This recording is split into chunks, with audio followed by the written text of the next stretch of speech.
Assalamualaikum warahmatullahi wabarakatuh. Perkenalkan, nama saya Indana Zulfa Hikmatul Laili, absen 04 dari kelas PAI 2C YN Tulungagung. Di sini saya akan menjelaskan tentang teori belajar bermakna Ausubel. Berdasarkan nama teori tersebut ditemukan oleh seseorang yang bernama David Paul Ausubel, yaitu seorang ahli psikologi pendidikan yang terkenal dengan teorinya, yaitu teori belajar bermakna atau meaningful. Ausubel membedakan antara belajar menerima dan belajar bermakna. Pada belajar menerima, seorang siswa hanya menerima sebuah pelajaran dari gurunya, lalu tinggal menghafalkannya saja. Namun pada teori bermakna, seorang siswa diharuskan untuk menemukan konsepnya sendiri berdasarkan pengalaman-pengalaman yang sudah pernah didapat. Jadi siswa tidak hanya mendapatkan langsung jawabannya dari guru, namun harus berpikir sendiri terlebih dahulu. Selanjutnya yaitu pengertian teori belajar bermakna menurut Ausubel sendiri. Teori belajar bermakna yaitu mengasosiasikan informasi baru kepada konsep-konsep relevan yang sudah ada pada struktur kognitif seseorang. Struktur kognitif seseorang itu meliputi fakta-fakta, konsep, dan generalisasi yang sudah pernah dipelajari dan pernah dihafalkan. Nah, faktor-faktor yang mempengaruhi dari teori belajar bermakna ini yaitu struktur kognitif seseorang yang sudah ada, kemudian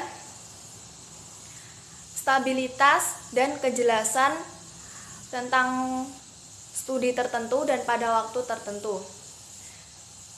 Kemudian Ausubel juga menjelaskan teori belajar bermakna terjadi apabila seseorang mengasosiasikan atau menggabungkan informasi baru ke dalam informasi yang sudah pernah dilaluinya, atau dari fenomena-fenomena, pengalaman-pengalaman yang sudah pernah dirasakan oleh seorang siswa itu sendiri.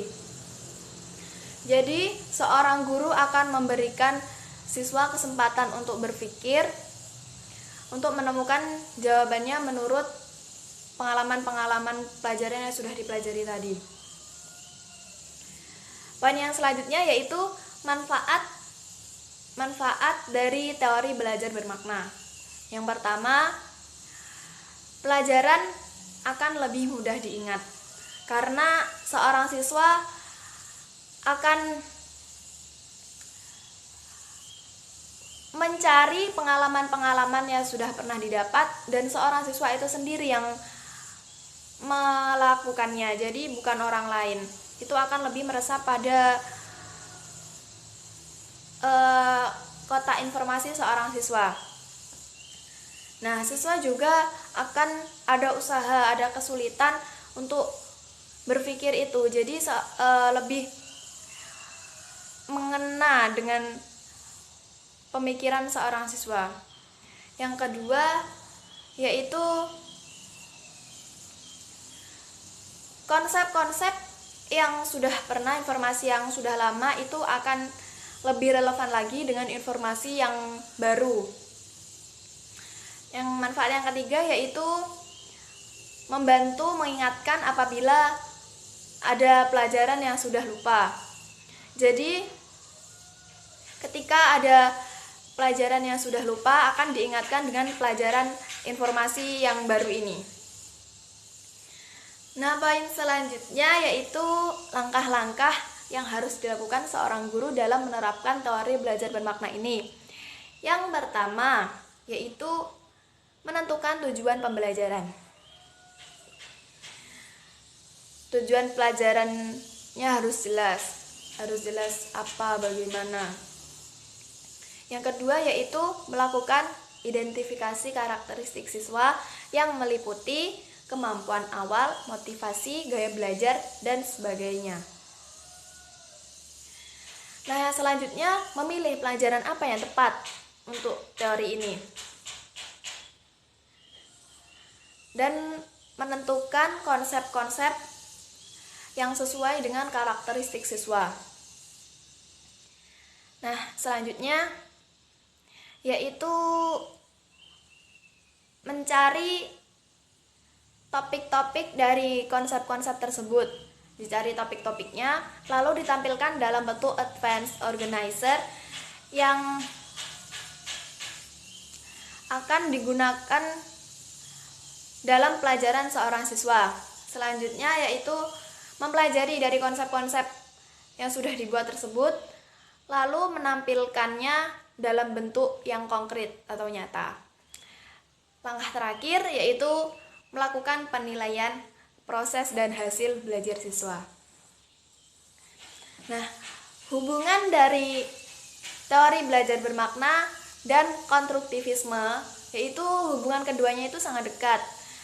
Karena sama-sama seorang siswa harus menggabungkan informasi dari informasi yang sudah pernah didapat ke informasi yang baru. Nah, keduanya juga sama-sama mengharuskan seorang siswa aktif dalam proses belajar, dan seorang guru pun harus aktif juga mengembangkan potensi-potensi yang dimiliki oleh seorang siswa. Untuk agar lebih efektif, seorang guru bisa menerapkannya dengan bantuan sebuah peta konsep, demonstrasi, diagram, dan juga ilustrasi. Nah, saya akan memberikan satu contoh yang bisa diterapkan. Jadi seperti ini. Ketika ada seorang guru meminta seorang murid menjawab sebuah pertanyaan, seorang guru itu tidak langsung memberi jawaban. Jadi seorang siswa harus berpikir terlebih dahulu. Ini misal terjemahan dari bahasa Arabnya dari bahasa Indonesia ke bahasa Arab, dari bahasa Indonesianya guling. Nah, artinya kan wisadatun tawilatun. Nah, harus mencari dulu guling tuh bentuknya apa ya? Kan guling bentuknya panjang. Bahasa Arabnya panjang sendiri apa? Mungkin kalau sudah tahu itu akan lebih mudah. Bahasa Arabnya panjang kan tawilatun. Berarti ketika murid tidak tahu, guru akan menambahkan dari berarti artinya wisadatun tawilatun, seperti itu.